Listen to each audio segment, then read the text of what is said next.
Hey, brand builder, Rory Vaden here. Thank you so much for taking the time to check out this interview. As always, it's our honor to provide it to you for free. And wanted to let you know there's no big sales pitch or anything coming at the end. However, if you are someone who is looking to build and monetize your personal brand, we would love to talk to you and get to know you a little bit and hear about some of your dreams and visions and share with you a little bit about what we're up to see if we might be a fit. So if you're interested in a free strategy call with someone from our team, we would love to hear from you. You can do that at brandbuildersgroup.com/podcall, brandbuildersgroup.com/podcall. We hope to talk to you soon.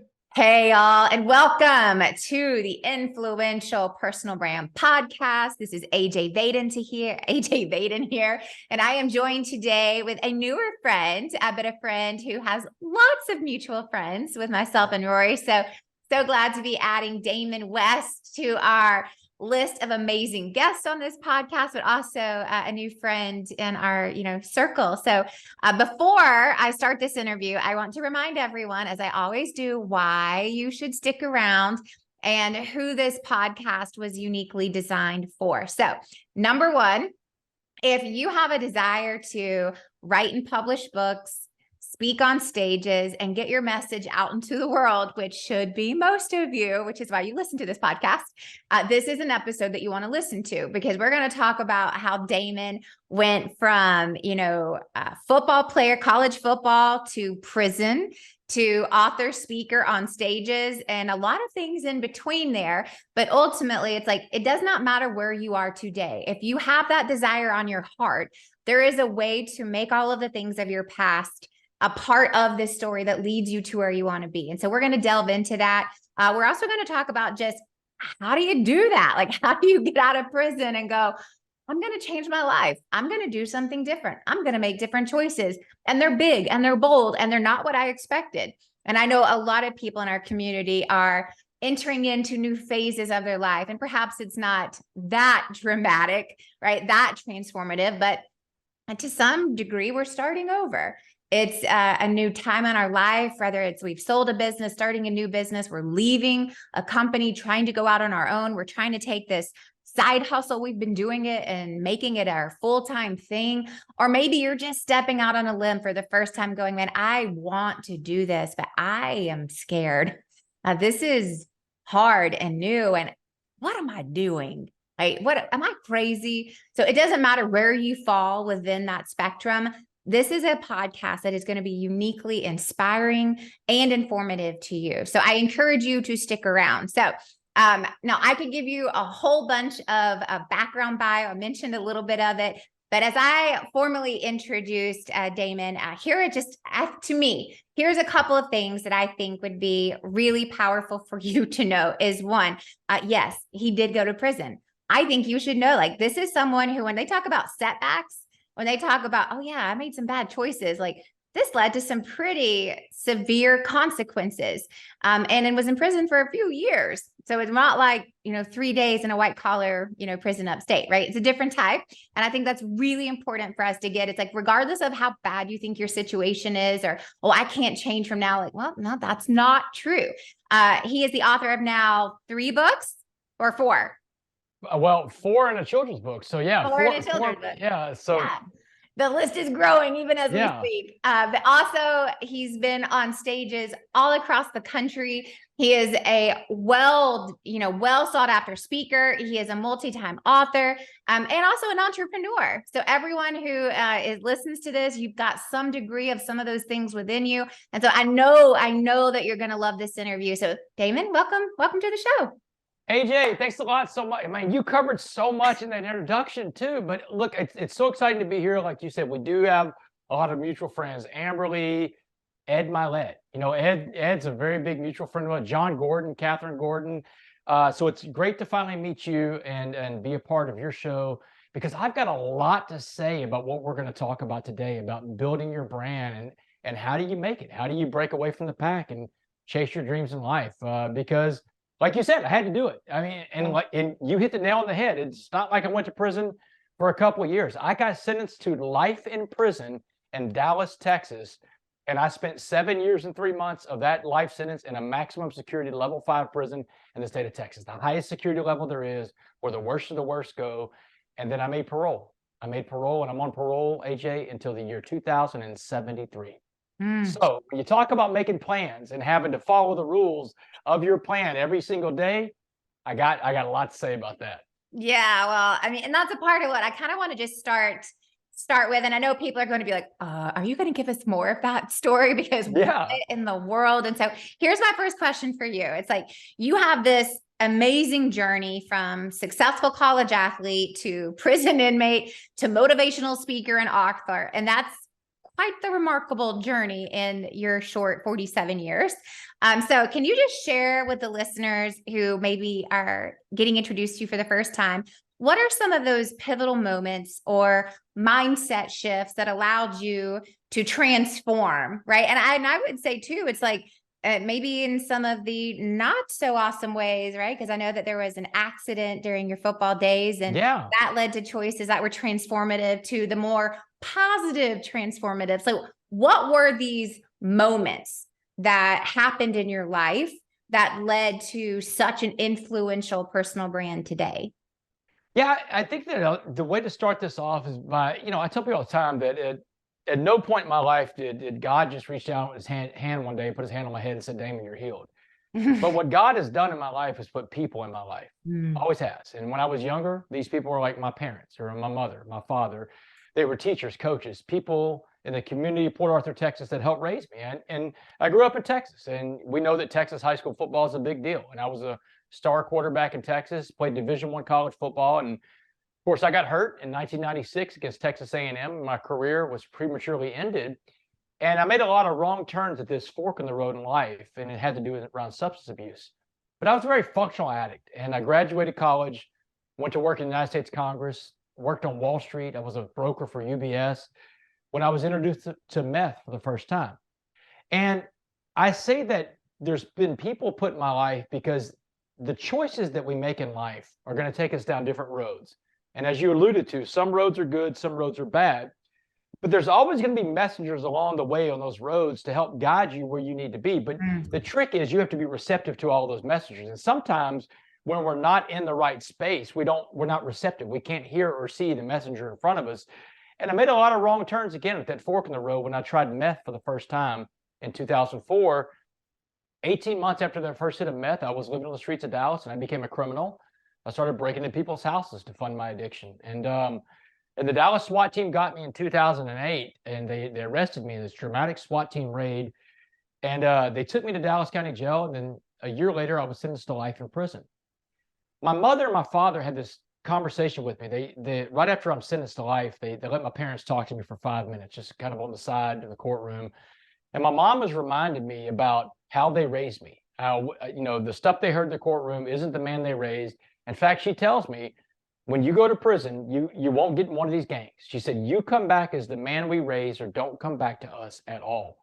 So now I've got this giant ultimatum, and I don't know how I'm going to do it, AJ, because I've never been to prison before. I don't know anything about prison. And I'm in this Dallas County Jail complex for the next 2 months before the prison bus comes to get me. And I have this encounter with one of those people that I would call the messengers in life. It's an old black man named Mr. Jackson. Mr. Jackson shares with me what prison's going to be like. And he's telling me about the violence I'm going to endure the first couple of months. But he tells me things like, you don't have to win all your fights. You just have to fight all your fights. And that's true in life. No one counts your wins and losses, but everybody kind of watches to see, does he or she get back up? And that's what he's telling me, get back up. But he tells me this. He says, let me break it down for you a different way. And that's when he tells me, he said, I want you to imagine prison as a pot of boiling water. And he said, you have 3 choices of how you're going to respond to this pot of boiling water. You can be like the carrot that turns soft, the egg that becomes hard in the boiling water, or a coffee bean, which changes the pot of boiling water into a pot of coffee. And that, AJ, when he told me the story about the coffee bean, I remember I was like, I can understand that. And that's the way people's reaction are 5 to 95 years old when they hear about the coffee bean for the first time, because you can wrap your brain around those 3 choices. So Mr. Jackson is one of those people that I met in life that guided me. He was a mentor, because we all need mentors, AJ. Everybody needs coaches. We all have to have coaches in life. But as I went through prison, I ran into other people in there. There was my first cellmate, Carlos. Carlos was explaining to me about thinking, how your thinking is everything. Your thoughts control your actions. And if you have the wrong thoughts, you can't have the right actions. And so he helped me with the way I think. And as I got through the prison process and I started transforming myself in that prison to a pot of coffee, the parole board came and took notice, and they allowed me to leave prison early on parole. Now, as I said, I'm on parole for the rest of my life. But since I got out of prison in 2015, I've ran into these other messengers in life, because now I'm hyper aware of the roads that I'm on. And I'm looking for those messages every day. But I'm going to tell you something, AJ. The main thing I'm looking for every day is, how do I serve other people? Because that's like what I pray for every day, AJ. I just want to know two things every day from God. Put in front of me what you need me to do today for you, and let me recognize it when I see it, because I don't want to miss whatever that is. And that's like the first key to everything else you're going to open in life, is that the secret to life is serving other people.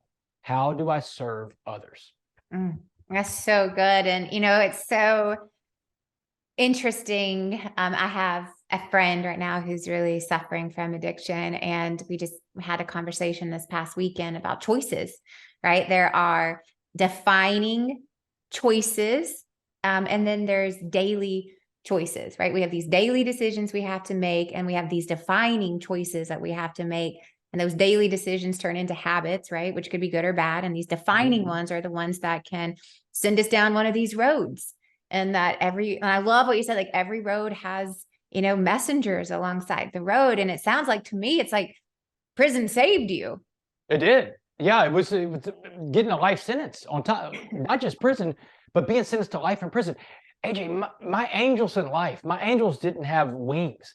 My angels had assault rifles. They had shields. They had helmets. They came through the window. They busted down my door. They were a SWAT team. And the SWAT teams of life, they're coming for us in different ways all the time. The SWAT teams are different forms. A SWAT team is a divorce. It's a bankruptcy. It's a lost job. It's somebody dying. It's a child that gets hurt. The SWAT teams of life are coming for us.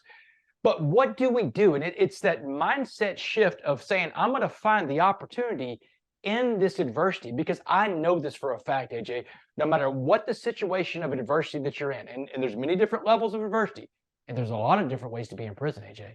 I mean, physical prison, the kind I went into, that's not the worst form of prison. The worst form of prison is the prison in your mind. I mean, I meet more people out here in the free world that are locked up than I ever did when I served time in a real prison, because I think more people are in prison by their thoughts and by their things than by steel bars and barbed wire and concrete. And the prison that I got sent to, it was like going in as a caterpillar and coming out as a butterfly. It was a cocoon. There was a spiritual awakening that I had for 7 years and 3 months. I grew more in 7 years and 3 months, AJ, than I did the first 33 years that I was on earth. But it took some serious adversity in my life to make me get off this comfort zone that I've been in life. Even when I was on drugs and in my addiction, there's a comfort zone that people get into. Misery is a very comfortable place too. And your friend that's going through that right now, you're right. It's the daily choice every day that you have to make to change these, to make these good habits. And whenever I was in prison and my back was against the wall, and I just surrendered, because that's one of the keys to all this. You got to surrender this idea of control over things you do not control. Once I surrendered to that, I was able to work on myself and look, yeah, you're right. Prison did save my life. And one of the things I talk about with people all the time is that, especially people that want to get up there and speak or write books, is that, and Ed Milet, Ed and I talked about this when I was on his podcast, the things that you think might be the disqualifiers in your life, because the things that have gone wrong, the places you messed up, those actually may be the great qualifiers for you to help someone else. These are the things. Yeah, the things you think disqualify you might be the great qualifiers. Your liabilities may be your biggest asset. But how do you turn that around? How do you make that into a message that people can digest and understand? I mean, I would say, I think for the most part, and I'll speak for just myself, but it's like when I listen to speakers and read books, it's like, I think most would agree that I don't really want to hear about all the successful things that you've done, right? It's like, at the end of the day, it's like, I want to know, it's like that. I need to know these human elements of you, like you're broken like me, and I can still do things just like you did, versus, I've have this private jet and fly over the world and made this amount of money and built this many businesses. And I've seen so many speakers speak over the years, because part of it's my job, but part of it is I love seeing speakers speak. I love that. And I've always found myself drawn to the person where I'm like, oh, what if that happened to me? Like, what would I do? Like, would I let it grow me, or would I let it destroy me? And it's like, those are the stories that are, in my opinion, more transformative, more life-giving than hearing from the person who got it right all the time, did all the right things. Not that those are bad. It's good to hear those stories too. But I think there's something about that comeback story that for most people, they're like, okay, well, if you did it, there's hope for me. So here's my question in that. Because you are speaking on stages and you are so vulnerable with your stories and you don't hold back, which I love and I appreciate. So here's something for the audience. I think it's like, how do you incorporate those sorts of elements of your story into speaking engagements and books and even interviews like this, where one, what did you have to overcome to be like, yeah, I'm just going to be honest. Right. I'm just going to tell you what happened. I'm going to tell you the truth. So how do you do that, one? And how do you do it in a way that's beneficial for me, not just hearing your story, but also, we always say it's like you tell an I-focused story with a you-focused message, because I think you do that really well. But then also for those people who are going, yeah, that's cool for you to do, but my story is so dark, it's never going to see the light of day. Like, what advice would you give to that person who has that story and it really does need to be heard, but they're afraid to share it? Great question. And you tapped on a little bit of it just now, and you talked about vulnerability. Vulnerability is a strength. Vulnerability gets a bad rap. I mean, people think the word, a lot of times people think vulnerability means you're weak. It's some form of weakness. Vulnerability is strength, because when you're vulnerable, you let those walls down, those guards down, you show how human you are. And like you said, that draws people in. Now someone says, hey, look, that person's been through something. I've been through something. Maybe there's something they're going to say that's going to help me get through what I'm about to go through next. And here's the deal. Everybody's got a story out there. I believe that everybody's got their personal stories of overcoming. And you said it earlier in the show. People need to hear those stories, because we're all going to relate to people in different ways. And your story may be the one thing that helps somebody get through their worst day. So if you're trying to figure out how to tell your story, I'll just give you what happened to me. When I got out of prison in 2015, I'm on parole for the rest of my life. But I know I'm sitting on this really powerful story wrapped around this great message. And there's the first part, the story that I can tell and the message within. I think if you're going to be out there speaking, have a message, have this, and this is your brand. This is what you build your brand around. What's the message? Like, my call to action at the end of every presentation is be a coffee bean. The same 4 words that Mr. Jackson told me when the prison bus was coming to pick me up in Dallas County Jail to go serve a life sentence. The last 4 words he ever said were be a coffee bean. But it was a statement. It was an order, like, go do this. And that's what you want to build, a message inside your story. But I think that you have to work your way up to that. And if you're trying to tell a story in front of an audience, it's like reading a book. If a book doesn't grab me in the first 7 pages, I'm chunking it. AJ, I'm not. You got 7 pages to get my attention. And I may go longer than a lot of other people. But it's the same thing with the presentation. I'm sure that you're a lot of the same way. If you're not going to grab my attention early on, then it's just, it's not something I'm going to be really drawn to. In the beginning of my story, for example, I use something that in my background, a SWAT team raid, because not everybody has a SWAT team raid story. What's your version of a SWAT team raid in your life? What was that SWAT team that came for you? What happened in your life that was the catalyst that sent you in a different direction? A difficult path, and give me the adversity early on. When I got out of prison, little adversity story. I had this story I wanted to share, but I grew up in Port Arthur, Texas, and I parole out to my parents' house. I lived with my parents for the first 2 years that I'm out of prison. AJ, I lived in my parents' spare bedroom. I mean, literally, if I would have had like a Tinder profile, it would have sucked, right? I mean, I'm on parole for the rest of my life. I live in my parents' spare bedroom. I make minimum wage. This guy, which way are you swiping on him? But I'm focused, I'm driven, and I just walked out of a maximum security prison. Yeah. I've got a lot of perspective of what a bad day looks like. And you don't have to go to prison to know that perspective. Everybody knows what a bad day looks like. And it's how do you apply like, hey, this isn't one of those days. This may be a difficult day, but it's not that day, you know? Yeah. So I got up every day and I had this dream of sharing the story in front of audiences, but man, no one will take me in at first. And like, I want to start out with schools and church groups and Rotary groups and stuff like that.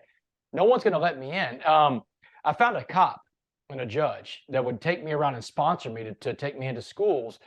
But I knew that if I wanted to have a presentation and I wanted to be able to tell a story and the message within it that would be impactful, because that's what you have to do. You have to figure out, how am I going to serve this audience? How am I going to serve the reader? It's all about serving people. We talked about this earlier, servant leadership. How am I going to serve this audience? I knew I had to practice and get good at my message. There's no such thing as an overnight success, AJ. You know that, I know that. But people are drawn to that when they see those Instagram accounts with the private jets, the Lamborghinis and all that. I want that. I want that. Well, you know, it takes a long time to get to something, and a lot of hard work. Most of the days that I spent the first 2 years out of prison were not in front of audiences. They were in my parents' spare bedroom, because there was a mirror in that spare bedroom. It just happened to be there when I moved in. Every single day, I'd come home from work. I worked at a law firm, which is a really good job for a guy out of prison. But I come home from work after I'd work out. After I worked, I went to work, I'd work out. I had a schedule, a routine. I was consistent with it. And then I would do a presentation every single night in front of that mirror. For 2 years, I practiced my presentation, the same presentation I'm using today, in front of a mirror. The mirror was my audience, but I sharpened it up. I was poised. I was ready to go. And then in 2017, Dabo Swinney, the head coach at Clemson, brings me in to talk to his team, the first big college football coach in America that gives me my shot. And my presentation was so on point, so direct on message, and it served Dabo's team so well that Dabo got on the phone. He started calling every coach in America for me. I mean, Nick Saban, Kirby Smart, Lincoln Riley. He's calling them all up, and he's telling them about this guy you got to bring in. But Dabo introduced me to a guy named John Gordon. And then John Gordon calls me up out of the blue, and he's telling me, he's like, hey, man, I just got done talking to Clemson's football team, and Dabo was telling me about your story and the coffee bean message. And that's when John says, hey, Damon, write this book with me. We'll call it The Coffee Bean. He said, the world needs your message. This is where I think that a lot of people give up before they get to this point. But growth follows belief. And you have to believe in yourself before other people will believe in you. And the belief in yourself is going to come from the consistency, getting in your reps, putting in the work. And that's the thing about life. You know, no one could put in your work for you. You have to put in your own work in life. But when you get that belief in yourself and the reps behind it, then I think other people will believe in you, because your message has to be developed when it gets in front of other people. Because like you said, you hear these stories about people want to talk about the good stuff they've done. Pour out about the stuff you overcame. That's where the secret sauce is. Yeah, I love that. And I love just that reinforcement of, you have to be ready before the opportunity comes, right? Yeah. You've got to be doing this way before you get your chance. But it's like, I think one of the things that, if, as you're listening, you haven't picked up on this before, it's like you've got to have a message deep within you that is bigger than any obstacle, bigger than any rejection. It's like, I don't care how many times I'm going to get told no, like, I know I'm meant to do this. So if I have to practice it for myself in front of the mirror for the next 2 years, then so be it. But I know that this is the message that I have to go out and share. And I think that's just a really good reminder for all of us, is like, it takes time. It takes practice. It does not happen overnight. And not only does it not happen overnight, it's like, now you're doing tons of work behind the scenes, no matter what you're doing. And anyone who has started a business, started a family, in a marriage, raising kids, doesn't matter what it is, how much work it takes that no one sees before anything actually works. And so one of the questions that, as you were talking about, because you mentioned talking to football teams, but you also talk to lots of corporate audiences. You talk to all types of audiences. And I was just like looking at your client list on your speaker press kit as I was prepping for this interview. And it's like, man, you've got audiences that range from students to corporations to associations. And clearly your books have mass audience appeal. And one of the questions that I have for you, with such like a powerful, unique story, right, is what are the common themes or messages that you're able to kind of universally share with audiences that, regardless of their background, like these apply? And then how do you find those, right? Because I know, and I'm just thinking we just came off the hills of a 2-day event that we hosted for our community of brand builders group. And I think one of the things that people have a hard time doing is translating these like deeply personal messages that it's like, I know if I'm in a room full of, student athletes, I'm going to crush it. But how do I make that work with a group of, direct sales women from Arbonne or whatever? And it's like, So how do you take these like big, powerful stories and find these common themes, as you mentioned, these messages of your stories that resonate across any audience? Great question, John. So when John reaches out to me and he's telling me, hey, let's write this book, we'll call it The Coffee Bean, and we start becoming friends, John's watching me grow as a speaker, and he's about to really watch me grow as an author, because John Gordon's about to hitch me to his rocket ship and put me out there in a different level, right? He knows what's coming. And he told me this, Roy. He told me this, AJ. He said, listen, he said, Damon, he said, you have been going out sharing your message, and you have been sharing this Be a Coffee Bean. That's your brand. That's your message. Be a Coffee Bean. You see it behind me. You see it on my shirts. You see it everywhere. He said, stick with this. He said, and I'm going to tell you this. A lot of speakers, a lot of authors, they'll go and they don't see a result fast enough. And 3 years, 4 years down the line, they don't see the results coming in yet. And then they change their message. They change their brand and they go a different direction because they weren't seeing the results fast enough. He said, results take time to measure. I'll never forget that. He said, stick with Be a Coffee Bean. He said, one day, if you do this, you will be known as the coffee bean guy. And that's going to be a pretty big thing to be known as. He said, I'm known as the energy bus guy. And that's a very big thing to be known as. Stick with the coffee bean. Don't ever change your brand or your message. No matter what audience you get in front of, it's always got to be about being a coffee bean. When John told me that, that's like one of these huge nuggets. And I know you and Rory talk about this a lot. You got to build your brand. You got to stay consistently on message. Now, how does that translate? Because if I'm going to talk to a bunch of 18 to 22-year-old college athletes, there's one message for them, right? And then if I'm going to talk to corporate America, if Walmart or AIG brings me into a corporate boardroom, what am I going to say to them? Here's what I would tell you. Do your research. Tailor your message to fit your audience. Know what stories go with what groups, but never leave behind that core message. Every group I've spoken, and at this point, AJ, I've spoken to thousands, not 1,000, 2,000, 3,000 different audiences in that time. And I've never not told the story of the coffee bean. And I've never not told my backstory. Now, is my backstory the same in a corporate audience as it is in front of a college athletic? No, it's going to be different. I'm going to have different stories. I'm going to have interviews with that corporation. Every corporation I speak to, I want to have a call usually with the keeper of the culture or the CEO or somebody, because culture is a top-down thing. The higher level I can get to, the better, because I want to learn about their culture. I want to learn about your core values.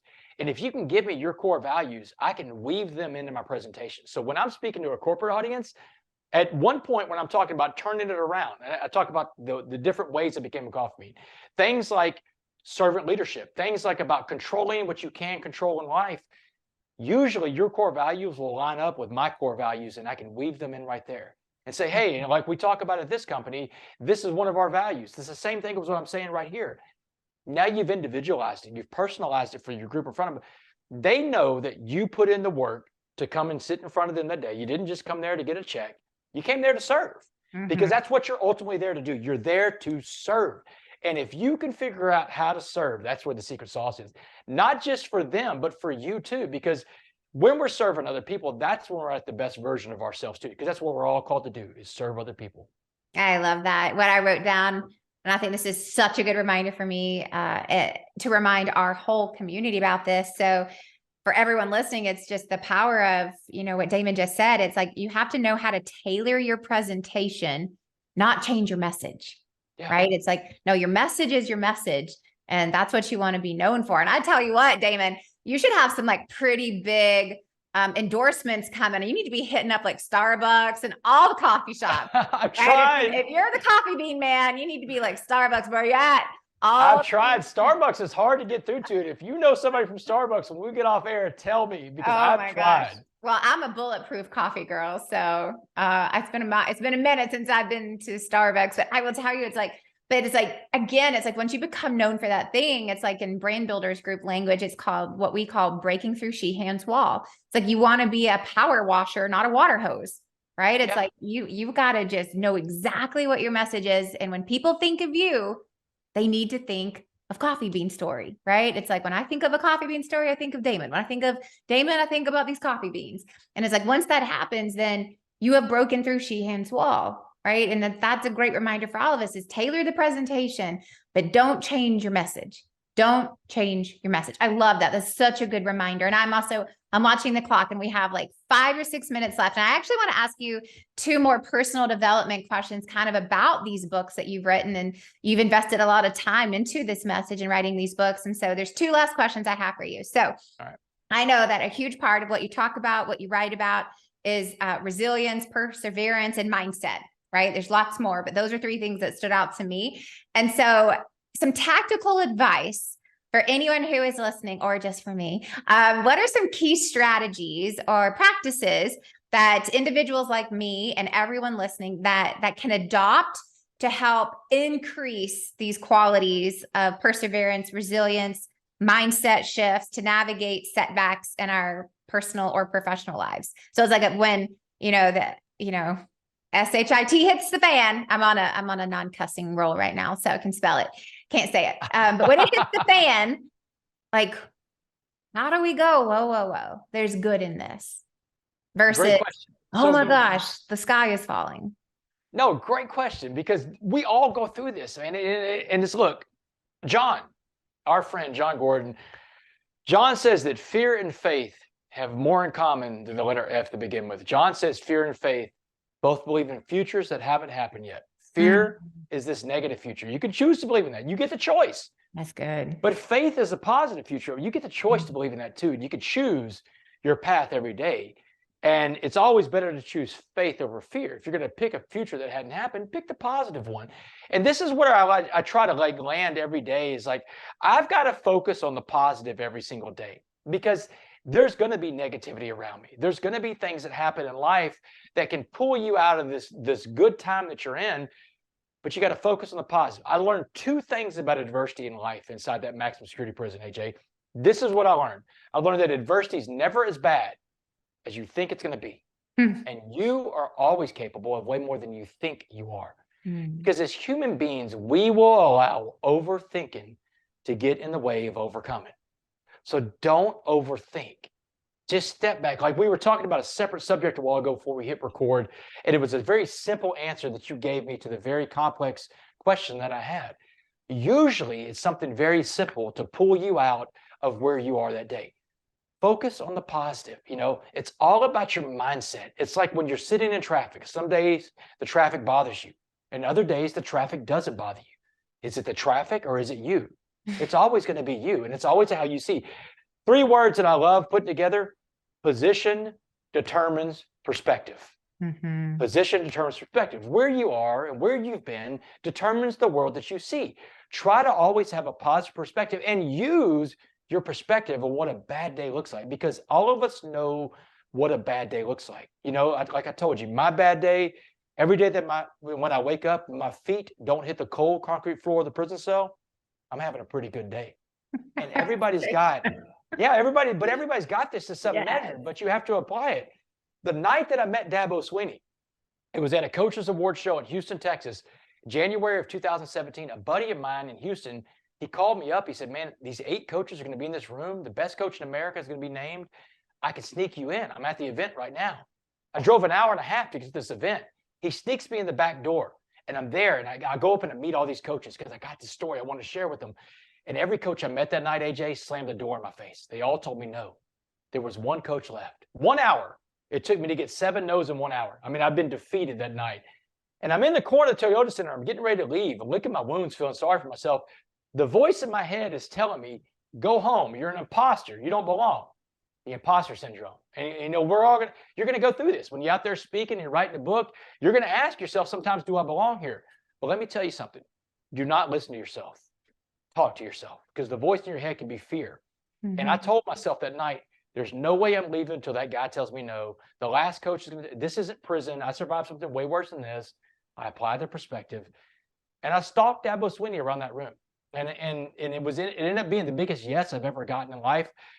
But it's because I believed in what I was doing. And if you have that belief, don't let anybody tell you what you can or cannot do. And always, always ask your questions. Take your shots.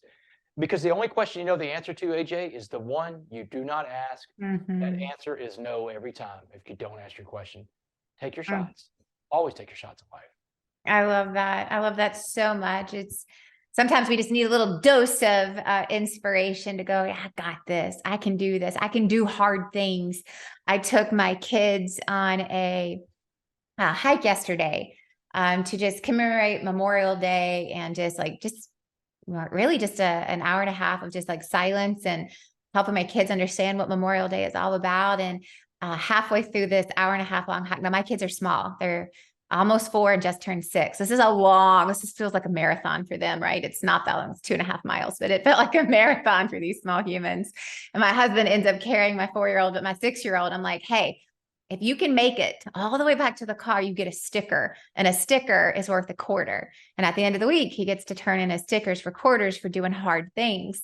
And he's like, I get a sticker. And I'm like, yeah, I'm gonna give you a sticker, buddy. It's like 25 little cents. It's a whole quarter. Right. And he gets motivated, and he's hustling, and we get towards the end. He goes, Mom, I need to quit.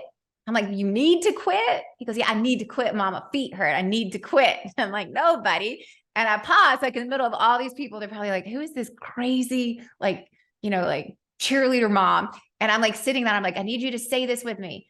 I can do hard things. I'm like, yes, I can do hard things. He's like, no, Mom, I cannot say that. You're so embarrassing. And I'm like screaming at the top of my lungs, I can do hard things. And it was like, tell me Rory was recording this while you were doing it. I wish he was. I think he was quite a while back carrying my 4-year-old.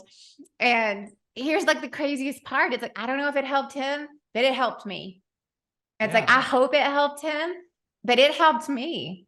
And it was like such a reminder that it's like, no, I can do hard things. Like, I hope, Jasper, that you got something out of that. But at the end of the day, it's like, after saying it like 10 times, screaming in the middle of the state park, I'm like, no, I can do hard things. And I needed that reminder.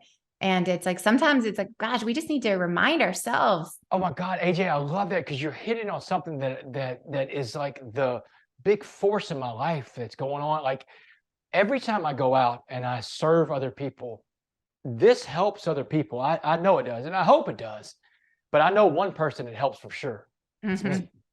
That's how I stay sober.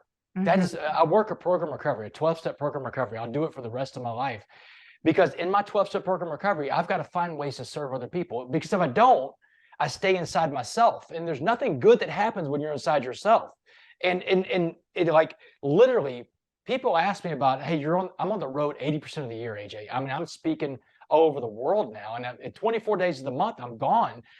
But it's how I stay sober. By serving other people, and you don't have to do it on that big scale like that. Yeah. But you can do it anywhere you are. You can serve. You did it with your kid, but it helps you, and it helps me. Every time I go out and share my story, it helps me, because it reminds me that, yeah, I can do hard things. I can overcome it. I can stay sober one more day.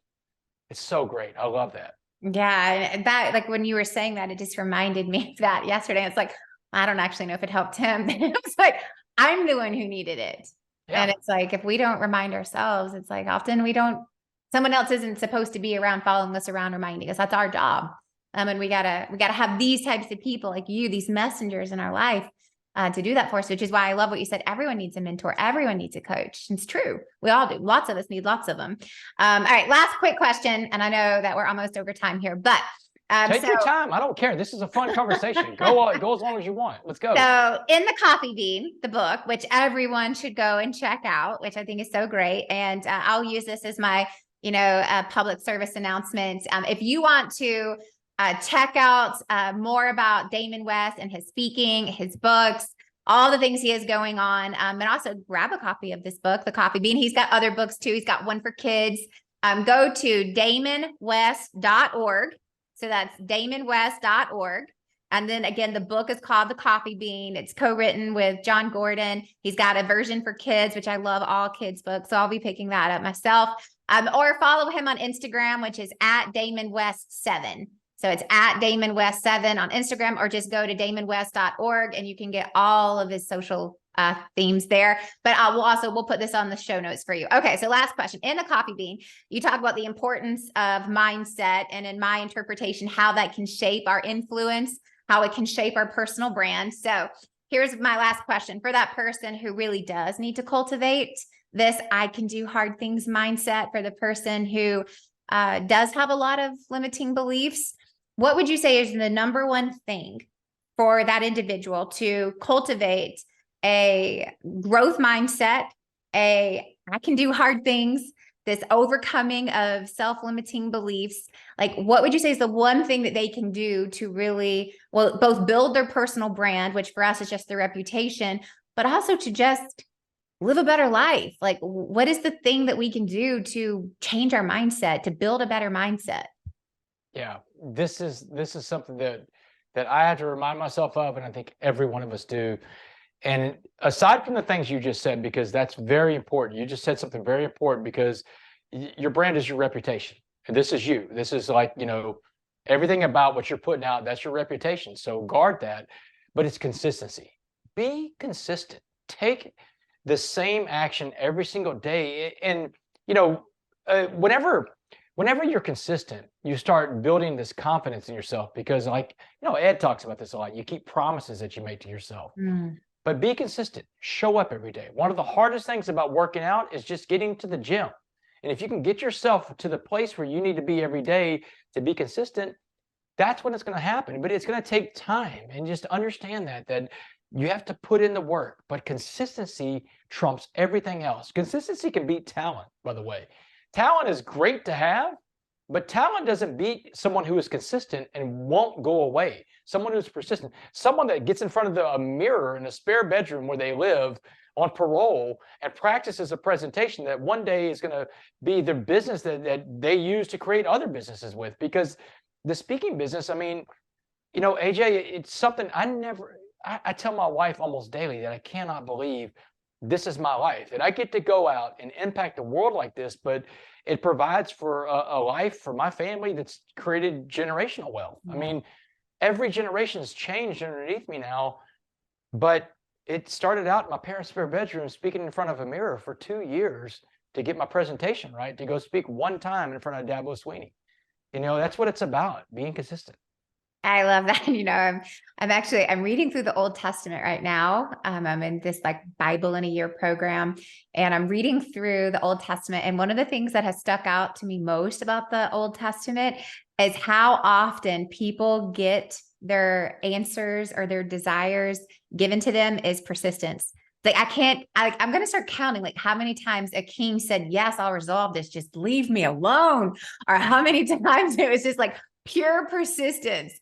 Pure, just consistent. I'm going to show up every day at this king's doorstep. I'm going to show up every day at my master's door, and I'm going to ask, and I'm going to ask. And they're like, oh my gosh, I'll give you whatever you want. Just stop asking me. Yeah. And it's such a great reminder that it's so much power comes in persistence. And you're in the Old Testament right now, like the book of Job, man. If you want to read a story about a guy that was consistent and just showed up every day while the SHIT was hitting the fan, read Job, man. Right.